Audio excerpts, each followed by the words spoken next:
Hello, thank you for coming to this presentation of Art for All. My name is Margot Kimball. I have lived and worked in Concord and West Concord for most of the past 30 years. I'm a visual artist who had steered clear of the organizational and business arena, but in the fall of 2018, political, economic, and ecological developments inspired in me a determination to see more art being made by more people and more ways to build connections and community in West Concord and beyond.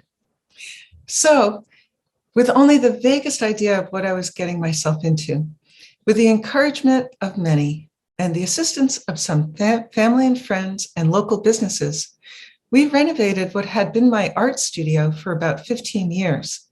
It is located at 152 Commonwealth Avenue in an old industrial building in West Concord, known best for housing the Neshoba Bakery. We opened the doors in January of 2019. The space is the Village Art Room. The community outreach program is called Art for All, which we are working towards making into an official 501c3. The mission of Art for All is to improve lives and enliven the community through creative projects for people of all abilities and circumstances. Our fundamental values are belonging, because people need to feel connected and part of a bigger whole. Inclusion, everyone belongs, everyone counts. Purpose, people need work that brings meaning and has purpose. Creativity, working creatively and experiencing creative work brings joy, and joy is essential for mental and physical health. In my usual fashion of doing things backwards, after we opened the art room, I started researching business development and community organizing. I came across a report from 2010 by Gallup for the Knight Foundation called The Soul of the Community. I was delighted and kind of amazed to find that it validated what I instinctually believed and the direction that I had already begun. Briefly, this study finds a significant correlation between the attachment of residents to the community and the community's economic growth and resiliency through difficult times. So what forms attachment? Each year for 3 years, the Gallup conducted interviews with 400 adults in 26 communities across the country, nearly 14,000 each year. They wanted to find out what characteristics of a town are most important in forming attachments. Their assumption at the beginning of the study was that jobs, education, and safety would be at the top of the list.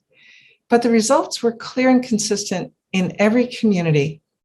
The 3 factors that people identified as mattering the most to them were aesthetics, physical beauty, social offerings, opportunities for social interaction and citizen caring, and openness, how welcoming a community is to different people.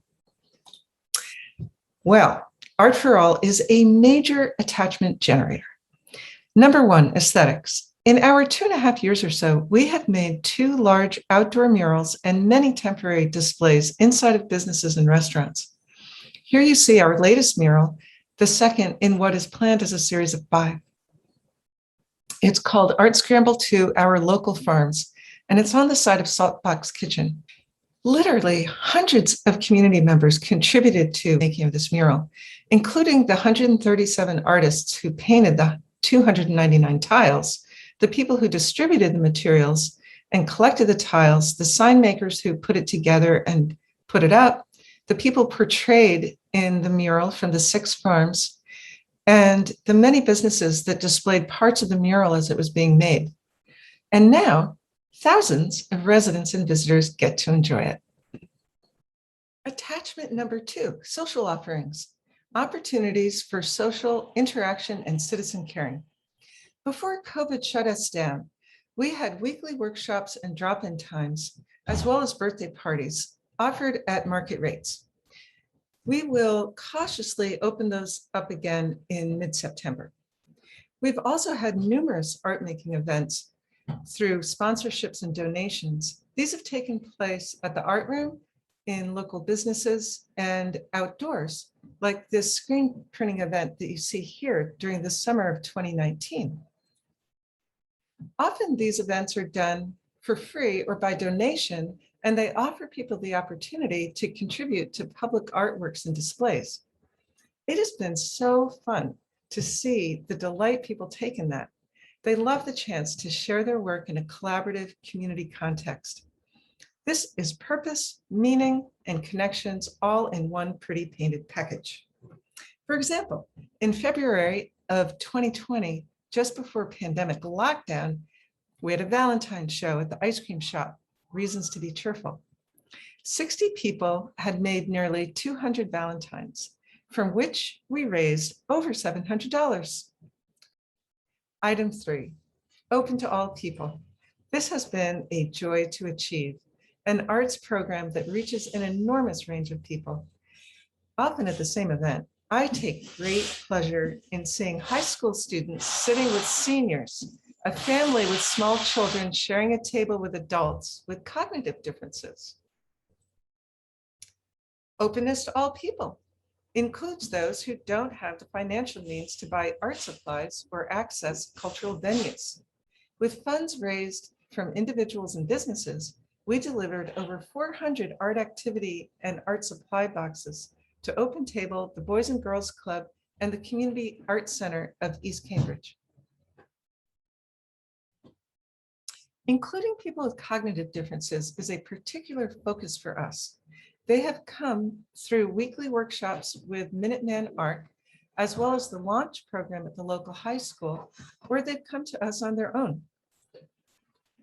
And that covers the top 3 factors that engender attachment to community, according to the Knight Foundation. But I want to mention another characteristic of Art for All, which isn't on the Gallup poll list, but it's a no-brainer for contributing to economic resilience. We collaborate with local businesses and organizations at every turn. The bakery, the pharmacy, the galleries, the art store in Concord Center, the Conservatory of Music, and the list goes on. We are everyone's friend. We are here to raise all boats, as the saying goes. One of my favorite things we do is to participate in the village's 2 yearly festivals. For the last one, Spring into West Concord Junction, our volunteers, both those with cognitive differences and those without, worked side by side to make large multimedia flowers that hung in the windows of 20 stores. 90 people participated in the scavenger hunt associated with that, and 18 stores, restaurants, and organizations donated prizes. How might you help to sustain and grow this fabulous art program so that it can continue to support the community and reach more people? You can participate.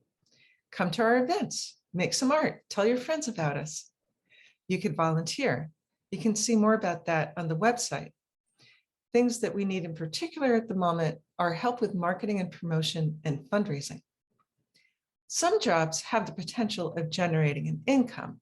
For example, a grants writer and a manager of our fee-for-service side, Imagination Station and workshops.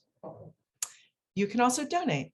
Contributions from individuals are an important part of our income.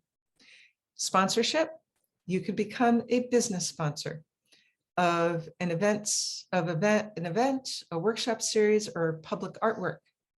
You will generate goodwill and you will enjoy seeing the results of your contribution to the community. That's it. Thank you for coming and listening to my presentation on Art for All.